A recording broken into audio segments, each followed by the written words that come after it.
Unidad número 3. En esta unidad, estos son los puntos que vamos a analizar. Elementos positivos en su segunda parte. Culpabilidad, dolo, preterintencionalidad, culpa, ausencia de culpabilidad. Vamos a hablar de las penas, medidas de seguridad. ¿Qué entendemos por pena? ¿Qué entendemos por medida de seguridad? Vamos a hablar del intercriminis en su fase interna, en su fase externa, continuando con el tema del concurso de delitos, unidad de acción y de resultado, y concluimos con el análisis también de en este caso, la participación, autor, cómplice y encubridor. Iniciamos, compañeros, con la culpabilidad. El juicio de reproche porque el sujeto activo lesionó el bien jurídico tutelado por la norma. En el caso de el dolo, hablamos del elemento de la intención, de la voluntad de producir una consecuencia, una lesión al bien jurídico tutelado. Entonces, hay una intención por parte del sujeto activo. La culpa, recuerden que una falta de pericia, una falta de precaución, una falta de observancia. Tenemos la culpa con previsión y la de sin previsión. Y tenemos el elemento de la preterintencionalidad o también conocida como dolo eventual. Ya más o menos lo venimos platicando con antelación. Ahí va, varios supuestos. Vamos a poner un caso. Muy bien. Tenemos aquí al sujeto activo del delito, ¿sale? Y tenemos por el otro lado a sujeto pasivo del delito. Ahí va. Dolo directo. La conducta del activo va encaminada a privar de la vida al sujeto pasivo y entonces esto conlleva a que el pasivo pierde la vida como consecuencia de ese hecho que se realizó. Muy bien. Ok, seguimos. Dolo indirecto. El sujeto pasivo quiere privar de la vida al sujeto al sujeto activo quiere privar de la vida al pasivo, pero el pasivo se encuentra acompañado de otra persona. Sobre esta persona no tenía la intención de lesionar su bien jurídico tutelado, pero acepta las consecuencias de materializar la conducta en contra de ella. ¿Se entiende? Muy bien. Y dolo eventual. Se quiere causar lesiones a esta persona, se le da un golpe tan contundente que cae al piso y muere. ¿Recuerdan el caso de Pablo Lyle? Pues ese es el supuesto, ¿verdad? Fue más allá del resultado que se tenía previsto. Muy bien. Ok. Culpa con representación o con previsión. Ahí va. Vamos a ver. En este supuesto, imaginemos que tenemos un vehículo y lo manejamos con toda la precaución debida, respondiendo con las normas de tránsito y de alguna manera previniendo o evitando la lesión del bien jurídico tutelado. No queremos que ocurra, pero aún así ocurre. Y la de sin previsión. El sujeto activo conduce de forma temeraria, de forma poco precavida, no respetando las señales de tránsito, y ello lo conlleva a la lesión del bien jurídico tutelado. Una mayor responsabilidad. Esto por lo que respecta a elementos positivos. Ahora, hablando de elementos negativos, tenemos lo siguiente. Ahí va. Ausencia de culpabilidad. Error de hecho. Qué es el error? La falsa apreciación de la realidad. Les pongo un ejemplo de error de hecho. Ahí va, mucha atención. Primero de ellos, imaginen ustedes que están en un antro Y a lo mejor en este antro tienen que dejar todos sus celulares en la recepción, ¿sale? Entonces, cuando salimos del antro, por error, este es el celular de sujeto A, ¿sale? Este es el sujeto C. Por un error, sujeto A cuando se va del antro, toma el celular de sujeto B pensando que es suyo. ¿Vamos bien? Hay un error de hecho, porque él pensó que era su celular. Evidentemente, si esto se demuestra, no hay responsabilidad penal. ¿Este ejemplo quedó claro? Les pongo otro ejemplo. Ok. Tenemos una persona que está un poquito mal de sus facultades, como que no piensa muy bien y tiene un fetiche. Se disfraza de venado y anda por el bosque corriendo. En este punto tenemos un cazador que tiene los permisos de la autoridad correspondiente durante la temporada de caza. Se encuentra en el bosque y a la distancia ve un venado merodeando, ¿sale? Pensando que efectivamente es un venado y resulta que es este sujeto que le gusta vestirse de venado y andar corriendo por el bosque y como consecuencia lo priva de la vida. ¿Podríamos decir que este es responsable del hecho delictivo? ¿Podemos decir que es responsable de haber privado de la vida a ese pasivo? No, maestro. Pues no, porque de alguna manera es un error invisible. ¿Cómo vas a pensar que alguien se va a vestir de venado y va a correr en el bosque, verdad? Pero bueno, ¿se entiende? Sí, Ok. maestro. Error de derecho. Es decir, habría que acreditar que hay una hipótesis en la cual consideraba yo o considero que la norma se encuentra prevista, que la norma se encuentra, de alguna manera el acto que se está realizando, pues es un acto positivo, ¿sale? Un error de derecho, cuando no es así. Les pongo un caso. A veces a lo que más conlleva esto de error de derecho es una llamada de atención. Les pongo un caso. Lamentablemente, el tema de piezas arqueológicas es un tema que se viene custodiando a partir de los 50, ¿eh? ¿A qué voy con esto? Mucha gente que venía a nuestro país, de alguna manera, tomaba algunos instrumentos y se los llevaba. De alguna manera no había una restricción que se los prohibiera. Imaginen que ustedes este hecho lo realizaran de forma común cuando venían a nuestro país y resulta que un día ustedes pasan con estos productos y de pronto la autoridad nos dice, ey, estás cometiendo un delito, ¿sale? En ese supuesto, si yo verifico las circunstancias que con antelación ocurría, podría justificar que realizaba la conducta, pues de alguna manera con la hipótesis de que pues era un acto legal. Pero entonces aquí lo que conllevaría principalmente es una llamada de atención. Nos queda claro, pero hay que analizar cada caso en particular, porque sigamos una máxima. La ignorancia de la ley no excusa de su cumplimiento. Bien, siguiente. Eximentes putativas. A ver, lo que quiero que entiendan que hay un hecho que constituye un delito. Eso es más que comprobable. Pero en la eximente putativa nos encontramos con los siguientes supuestos. Atentos, por favor. Eximentes putativas derivado de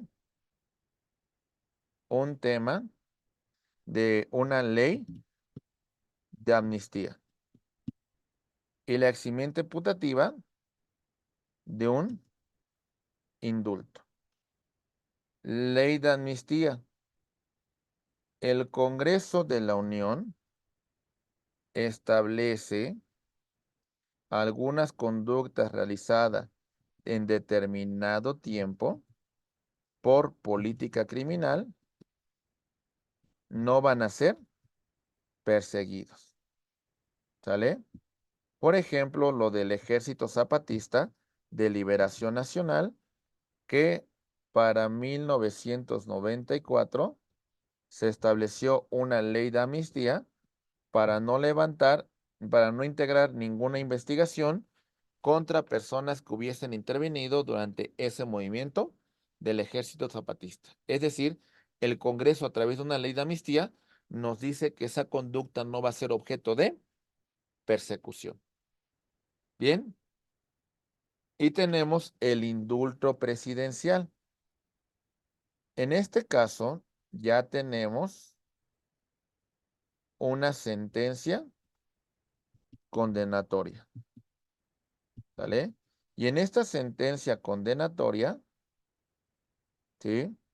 El presidente otorga un indulto considerando que hubo ciertas situaciones que no observó la autoridad. Hasta cierto punto es un tema subjetivo por parte del presidente. Otorgar un indulto cuando ya se ha verificado la comisión de un hecho que la ley señala como delito. ¿Está claro hasta aquí la eximente putativa de ley de amnistía e indulto? ¿Sí? Ok. Obediencia jerárquica. Siguiente punto. Entendamos lo siguiente, por favor. En la obediencia jerárquica hay una instrucción por parte de un superior. Y en esa instrucción por parte del superior, vamos a encontrar, mis queridos amigos, que hay una instrucción que me da mi superior y esa instrucción se encuentra contemplada en la ley.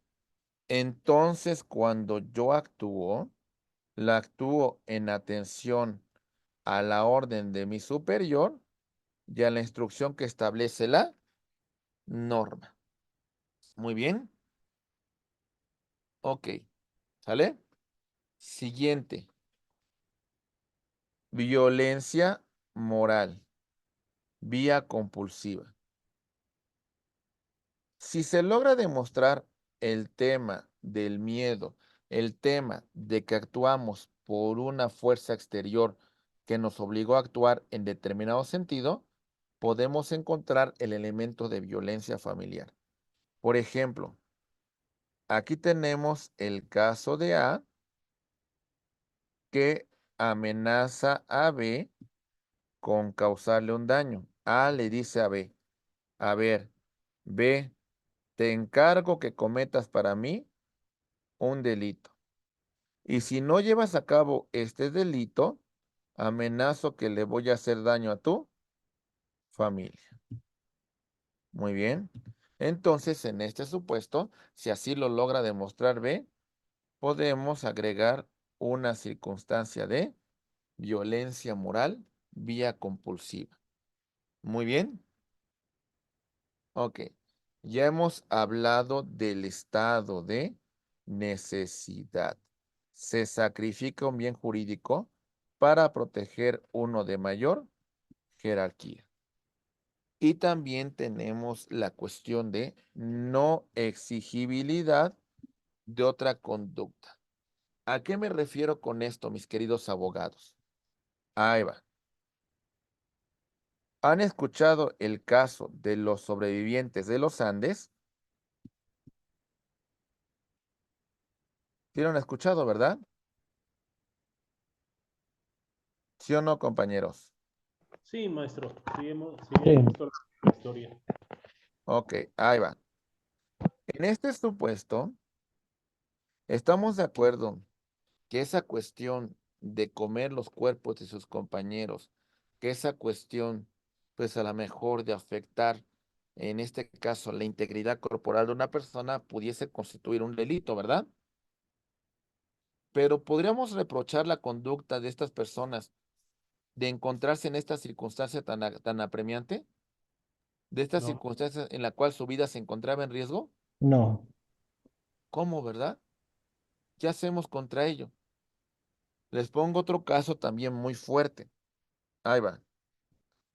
Imaginen en un tema de un mar abierto. Ahí va. Aquí estamos. Y resulta que tenemos niño A, ¿sale? Y tenemos al niño B. Ok. Y aquí tenemos a su padre, a su madre. Y resulta que lamentablemente sus hijos se encuentran en riesgo, les están ahogando y él no puede rescatar a los dos. Y pues de alguna manera se sacrifica para rescatar el que se encuentra más cercano a él y desgraciadamente el otro pequeño perdió la vida. ¿Cómo exigirle una conducta distinta? ¿Cómo exigirle que hubiera actuado en otro sentido? ¿Cómo? ¿Se entiende? ¿Sí o no? Sí. ¿Sí? Siguiente. Caso fortuito o fuerza mayor. Vis absoluta, vis mayor. Vis absoluta, una fuerza física externa que no puedo evitar, que no puedo prever. Vis absoluta, vis mayor, una fuerza de la naturaleza. ¿Vale? ¿Cómo podemos intervenir contra ello? Alberto, te escuchamos, por favor. Maestro, acá en Sonora se da mucho lo bebé. Cuando hace ¿Los mucho qué? calor aquí en Sonora, la mayoría de los niños, bueno, los papás, ¿no? Desafortunadamente, que se bañan en cubetas o en tinas y lo dejan solo, muchas veces se ahogan. Ay, de eso me ha tocado muchos casos aquí. Mm, ¿Es donde entraría no, ahí? yo creo que ahí sí hay una responsabilidad, ¿eh? Bueno, me parece que es una falta de cuidado por parte de los padres si esto ocurre, ¿eh? Yo no lo vería ni como un caso fortuito, como no exigibilidad a otra conducta. Me parece que sí hay responsabilidad en este caso, ¿eh? Sí. Sí. Entonces yo me parece que ahí sí no operaría ninguno de estos supuestos, mi estimado Alberto. Ok. Muy bien. Ok, seguimos. Las penas.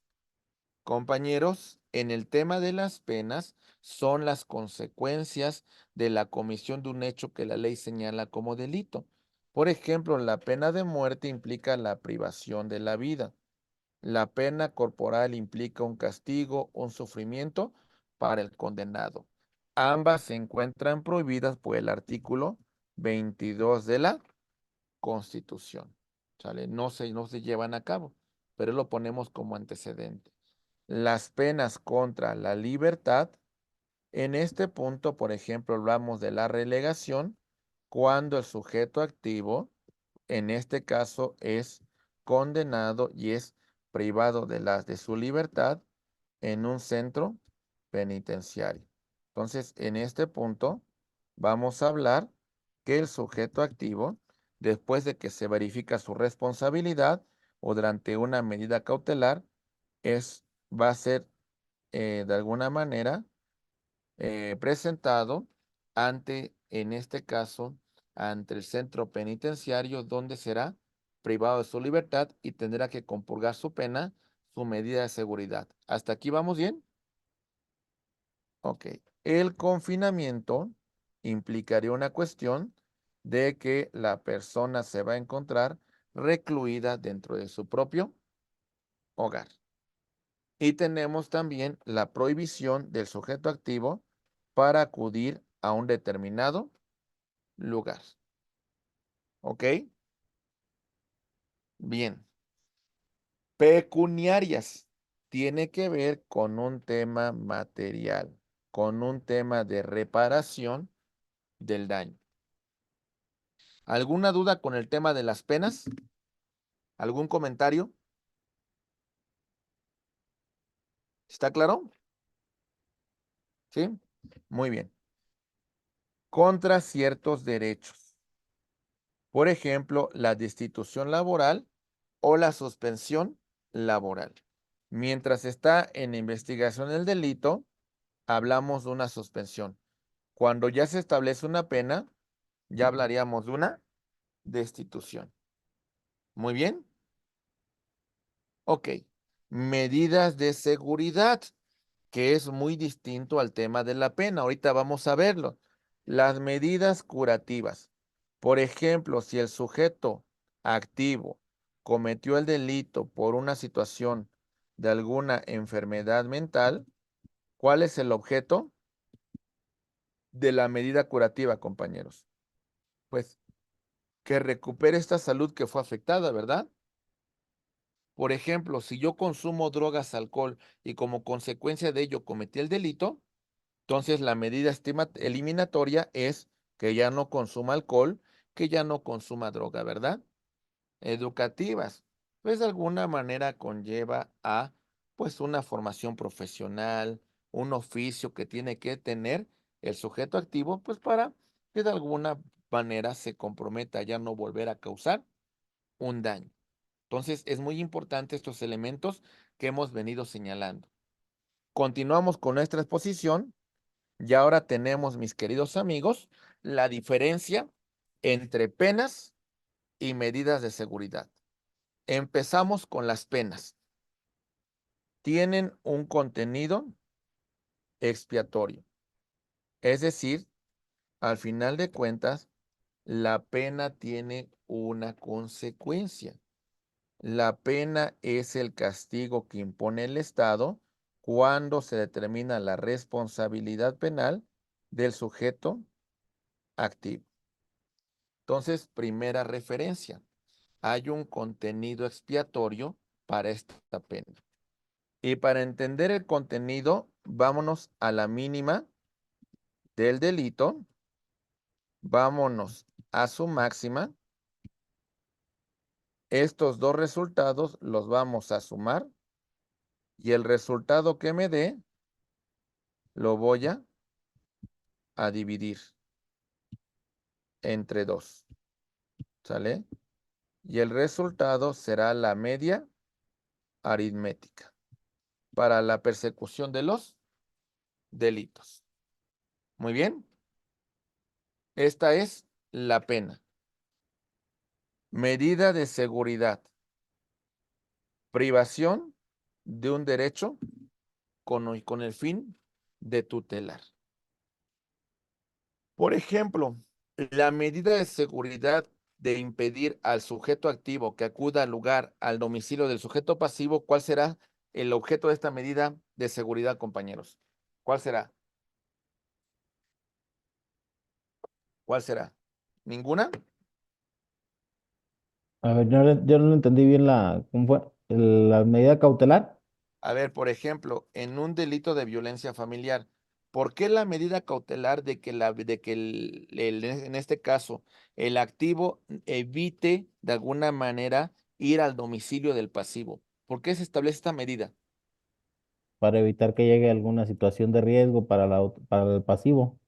O sea, Ok, que llegue a lograr, bueno, algún golpe o golpearla o no sé. sí, efectivamente, o sea, el punto principal es asegurar el derecho protegido y que no se menoscabe, ¿verdad? Muy bien. Siguiente, dicen, los delitos tienen un plazo concreto de finalización y la medida de seguridad es todo el tiempo que sea necesario para asegurar la integridad y la salvaguarda de la persona. Por ejemplo, si yo me encuentro afectado de mis facultades mentales, en la medida de seguridad, ¿cuál será el tiempo necesario, compañeros? ¿Cuál sería? ¿Cuál sería? ¿Nada? No hay un término hasta que se cure, que no.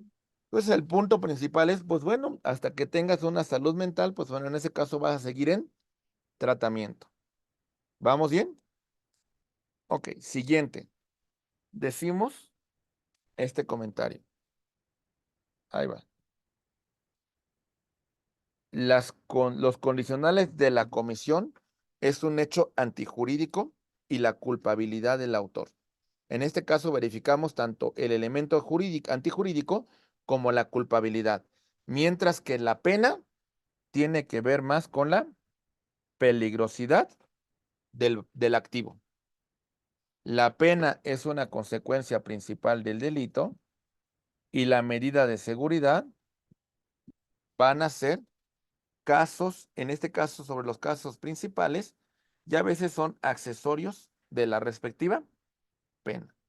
Hay que analizar cada caso en particular. Muy bien. Bien, llegamos a este punto en la cual analizamos. Deme un segundito, déjeme decir un poquito de agua para que me... Dame un segundito, por favor.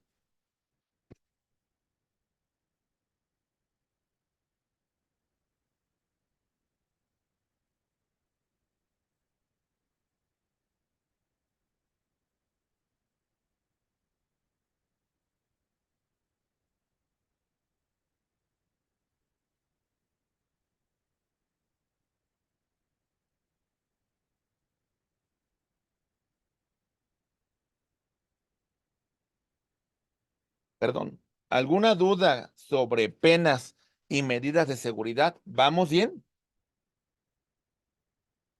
Ok. Vamos a empezar, compañeros, con la cuestión de la responsabilidad penal y su extinción. Vamos a hablar de varios supuestos.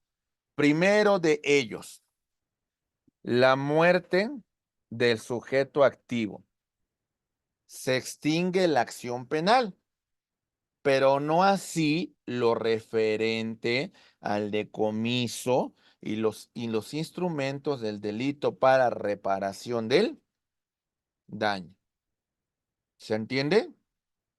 Es decir, estamos en una causa penal contra esta persona. ¿Sale? Se está integrando una carpeta de investigación. Durante el transcurso de esta carpeta, muere. ¿Sale? Sin embargo, compañeros, fue objeto de decomiso algunos bienes y estos bienes, al final de cuentas, pues van a servir para el objeto de reparación del daño. ¿Vamos bien?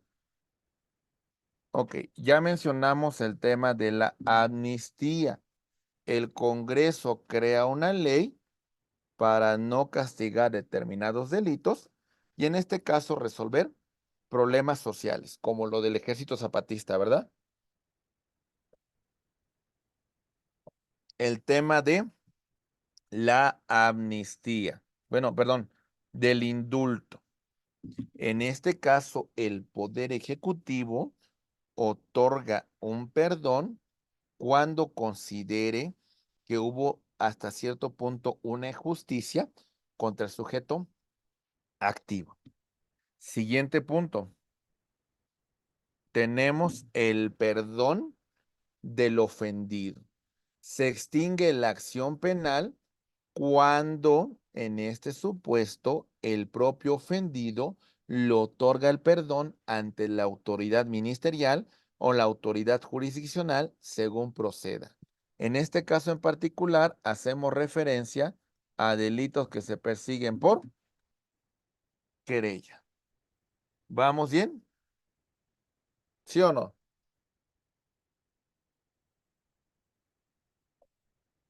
Compañeros abogados, ¿vamos bien? ¿Sí? Sí, Sí. Sí, maestro, sí. Siguiente. Maestro. Reconocimiento de inocencia. Se prueba que fíjate lo que digo, que el sentenciado es inocente por pruebas u hechos supervinientes. En este caso se reconoce su inocencia y se pone en libertad. ¿A qué voy con el reconocimiento de inocencia? Bueno, el sujeto activo ya tuvo una condena. En esa condena se estableció la privación de la libertad. ¿Sale? Y ahora imaginen ustedes que después se encontraran hechos que verifiquen que este cuate no es el responsable, entonces hay que reconocer su inocencia y ponerlo en libertad. ¿Sale? Rehabilitación. Se restituyen los derechos políticos y civiles del sentenciado con motivo de el proceso.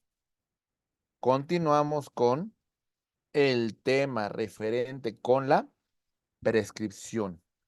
Por el paso del tiempo, los alcances del delito quedan sin efecto, de acuerdo con la legislación correspondiente. Vámonos, por ejemplo, en el caso del homicidio simple. Vean, al que prive de la vida a otro, se le van a imponer una pena que van de los 8 como mínima a los 20 años. 8 a los 20 años. La mitad en este caso sería 4. La mitad serían 10. En ese supuesto sumamos y ya son 14. Lo dividimos entre 2 y el resultado es la media aritmética para la persecución de los delitos. En este caso, ¿cuál es la temporalidad para la persecución del delito de homicidio simple, compañeros? ¿Cuál sería? 7. 7 años. 7 años. ¿Sale? ¿Vamos bien? Por ejemplo, vámonos con el feminicidio. Ahí va. El feminicidio se va a castigar. Ahí va.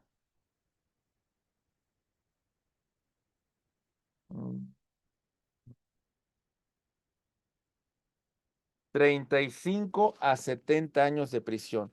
¿Cuál es la media aritmética de 35? ¿Cuál es, compañeros? ¿Cuál es? 17.5. 17.5. 5. Ok. ¿Y la media aritmética de 70? 30. 35, ¿no? 35. Ok. Sumamos ambas cantidades. ¿Cuánto nos da? 35 más 17.5. ¿Cuánto nos da? 52 y medio. 52. 52.5. Esto lo dividimos entre 2. ¿Cuánto me da? Son 20, son 26 años con 2 y medio. ¿26 qué? 26.2 Ok. y fracción pues de mes. Ok. Entonces, esta es la temporalidad para la prescripción del delito de Sí. feminicidio. ¿Lo entendemos o no, compañeros? ¿Sí? Muy bien. Pero entonces, profe, aquí, por ejemplo, ya para dictarle sentencia a una persona siempre se va a tomar de esta manera. No, O ya, no, en este caso es para la persecución por parte del Estado de esos delitos. ya. ¿Sale? Muy bien, Ujú. es decir, transcurrido ese plazo, pues bueno, ya prescribió la acción del Estado O para sea, integrar una carpeta en su contra. por ejemplo, para el feminicidio prescribiría a los 26.2 años. Exactamente. Es decir, durante todo ese tiempo, la fiscalía puede integrar una carpeta de investigación en su contra y va a estar pendiente de la causa penal. Correcto. ¿Sale? Muy bien. Cumplimiento de la sentencia o medida de seguridad. Es decir, el sujeto activo ya compurgó la pena. Y bueno, la aplicación de la norma más favorable de conformidad con el artículo 14 de la Constitución. La retroactividad de la ley en beneficio del sentenciado. ¿Cómo está eso? Ahí va. Les pongo un caso. En el caso de este sujeto, cometió el delito en el 2023. En ese momento se castigaba con 15 años de prisión. Para el 2024 hay una reforma y ahora establece que se va a castigar con 8 años de prisión. ¿Sale? En este supuesto, ¿qué va a pedir? A, que cometió el delito en el 2023 y se le estableció una pena de 15 años. ¿Qué va a pasar con esta hipótesis ahora para este año 2024? ¿Qué tenemos que hacer? ¿Qué hacemos, compañeros? Se- Nada. Sería ver si se puede aplicar la pena con la reforma que se le dio. En este caso sí se podrá aplicar cuando es en beneficio. Ujú. ¿Vale? Entonces, en ese caso, sí opera la retroactividad de la ley. Seguimos y vemos la cuestión de una existencia de una sentencia anterior dictada por un proceso seguido por los mismos hechos. ¿A qué voy con esto? La máxima del derecho penal. Nadie puede ser juzgado 2 veces por el mismo delito. Si un juez ya se pronunció sobre esa causa, ya no se puede volver a abrir. ¿Vamos bien? Ok. La extinción, en este caso, bueno, reiteramos con el punto anterior. Si ya ha sido resuelta la controversia por un juez, ya no puede volver a iniciarse una carpeta de investigación por la comisión de este mismo delito. Nadie puede ser acusado 2 veces por la conducción del mismo delito sobre los mismos hechos, sobre las mismas personas. Muy bien. Extinción de medidas de tratamientos de inimputables. Cuando un inimputable en este punto se dio a la fuga, al ser aprendido, si las circunstancias ya no son las mismas bajo las cuales cometió el delito, si ya no se encuentra en esa sujeción de una medida de seguridad, pues bueno, hablaríamos de una extinción de la acción penal. ¿Vamos bien? Ahí va. Seguimos.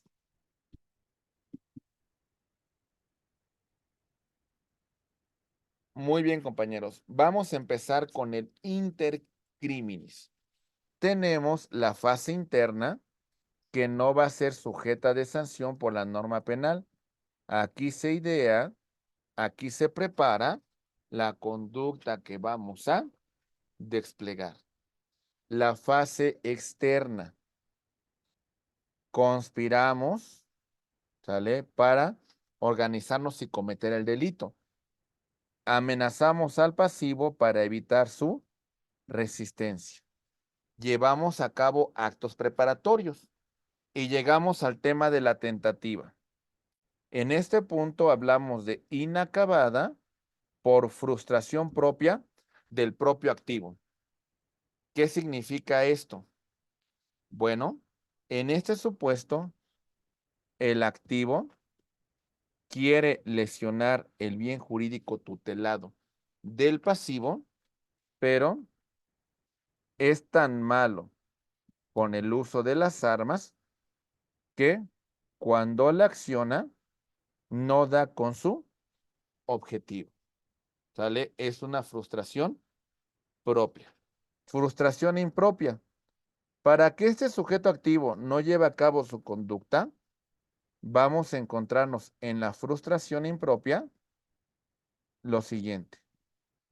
En este supuesto, vamos a ver que quería disparar a la víctima, pero ésta esquivó el balazo y evitó que se lesionara su bien jurídico tutelado. ¿Vamos bien? Delito imposible. Ahí va. Imaginen a una persona que yace sin vida. ¿Podemos privar de la vida a una persona que ya no tiene vida? No, ¿verdad?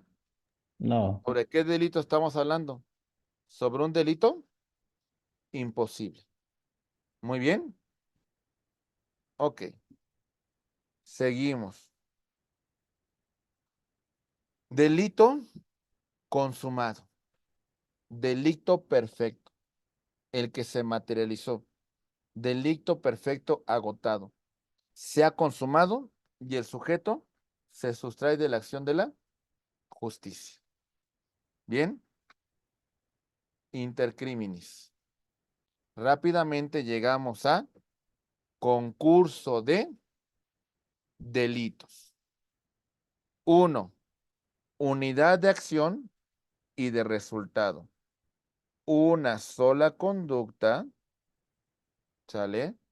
Produce un resultado. A dispara un arma de fuego y mata a B. Sencillo. Siguiente. Unidad de acción y pluralidad de resultados. ¿Recuerdan el tema de la bomba en el banco? Un solo acto produjo muchos resultados. Pluralidad de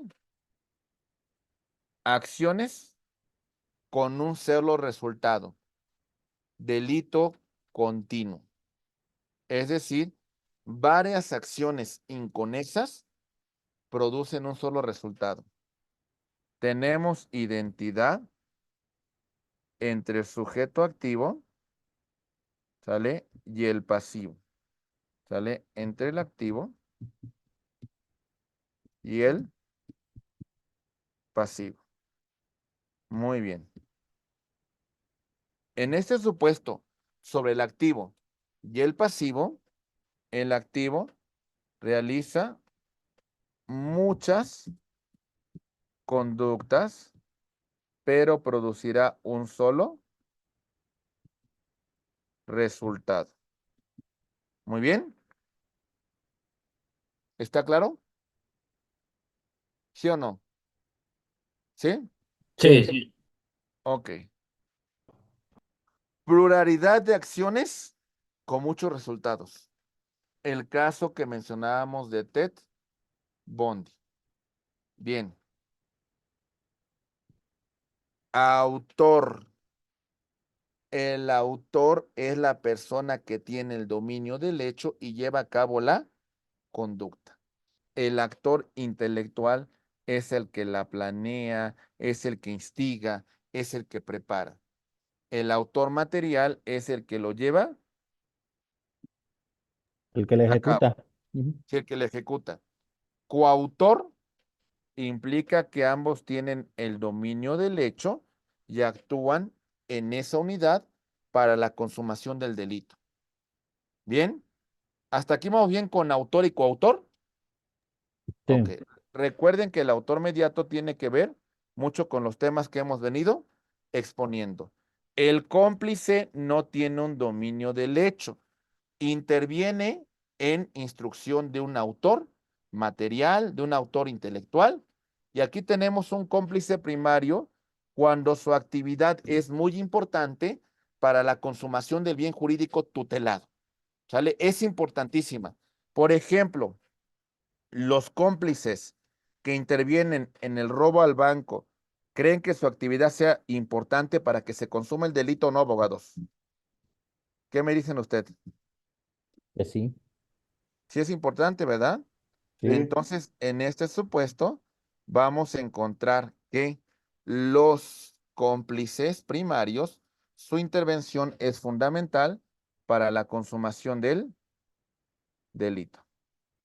¿Hasta aquí vamos bien, compañeros? ¿Sí o Sí, no? maestro. Sí. Sí, ¿Sí? Cómplice secundario. Ahí va. No tienen el dominio del hecho. ¿Sale? Ahí están. Pero más bien, ese es el cómplice primario, el que sí tiene relación con el hecho, el que sí se encuentra dentro de la escena, en el cual su participación es muy importante. Mientras que en el secundario, imaginen ustedes el siguiente caso. Alguien los está esperando con un auto Ujú. afuera del banco. La pregunta es, la intervención de ese pasivo que se encuentra afuera, perdón, de ese activo, es decir, del cómplice secundario, ¿es fundamental para la consumación del delito? Sí. ¿Seguros? Es decir, sin él no estuviera consumado. Mm, Sí. bueno, se puede decir que es parte fundamental. No participa en la sustracción de adentro como tal, de adentro en el robo que se está llevando a cabo dentro de la sucursal. Pero también dijo, si él se va, la probabilidad de que los llegaran a frustrarles el robo sería mayor. Pero le pregunto a usted, ¿con él o sin él se hubiera consumado el delito, por lo Sí, menos de robar el banco? sí, eso sí, Entonces sí es importante, pero se convierte en un actor secundario. secundario. Ujú. ¿Sale? Bueno, ya mencionamos el encubridor, cuál es la función que tiene esta persona para, pues, ayudar a que se da la fuga el pasivo, el activo, para darle refugio, para utilizar los instrumentos del delito y en encubrimiento por receptación lo transmite a terceros, ¿verdad? Ok. Muy bien, compañeros, pues estos son los contenidos de la tercera unidad. Mi estimado maestro Alberto, vamos a iniciar.